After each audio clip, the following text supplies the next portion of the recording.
sore. Ya, selamat sore Prof. Faruk. Kebetulan saya dari Lingkung Seni Paguyuban Pasundan, Bandung. Dan kemudian juga ini ada beberapa mahasiswi dan saya juga sebagai dosen di Fakultas Seni Sastra TIS Unpas Bandung. Mohon mungkin ada kesan dan pesan kedatangan kami ke sini. Ya, terima kasih. Terima kasih sudah datang ke sini. Iya. Itu yang utama kayaknya, pesan yang utama. Saya kira walaupun ada beberapa masalah karena jauh, tapi pertunjukan sendiri dan semua yang terjadi dalam beberapa hari di Sarajevo itu luar biasa. Jadi dari pertunjukan yang memang pertunjukan paling ramai hari itu di Sarajevo, dan memang tunjukin sesuatu orang Bosnia nggak punya kesempatan gitu ya. Dan terakhir kali itu 2013, jadi lebih dari 10 tahun yang lalu dan tidak sebesar ini. Jadi kami bisa punya kesempatan untuk lihat seni tradisional dan bisa lihat pencaksilat, bisa dengar musik. Jadi saya pikir ini mungkin presentasi budaya Indonesia paling bagus di daerah sini dalam 10-20 tahun.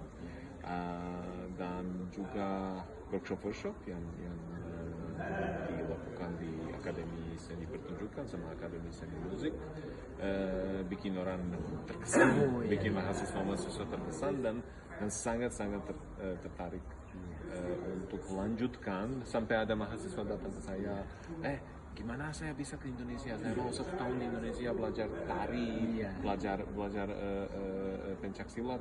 Ya bisa bikin gap year sampai kita ketemu di pinggir jalan sama orang yang ikut pertunjukan juga sangat tertarik. Saya pikir mungkin dengan pertunjukan ini dan dengan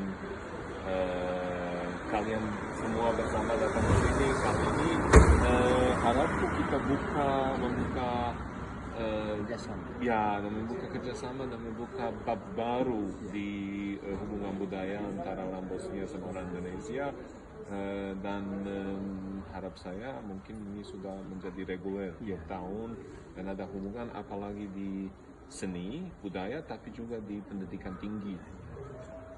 Kebetulan di kami punya Fakultas Seni dan Sastra. Jadi Paguyuban Pasundan itu di bawah, membawahi juga Universitas Pasundan. Dan ada fakultas-fakultas, itu ada 8 fakultas. Sekarang kita berada di Fakultas Seni dan Sastra. Mungkin ada sesuatu nanti ada pesan untuk datang ke fakultas kami. Oh iya, tentu saja ya. Saya pikir kita bisa bikin hubungan lebih dekat dan lebih reguler. Jadi student exchange, guru profesor exchange itu sangat penting dan itu membuka, apalagi di bidang seni, selalu kita cari batasan kita biar kita bisa melewatkan batasan kita. Jadi cara hubungan sama orang dari jauh membantu kita melewatkan batasan itu. Jadi saya sungguh harap dan dari pihak kami Akademi Seni Pertunjukan Universitas Sarajevo, kami akan lanjutkan untuk usaha bikin hubungan kita lebih dekat. Sama universitas ya. Universitas sama universitas. Terima kasih Pak Faruk. Ya, terima kasih banyak Pak. Ya.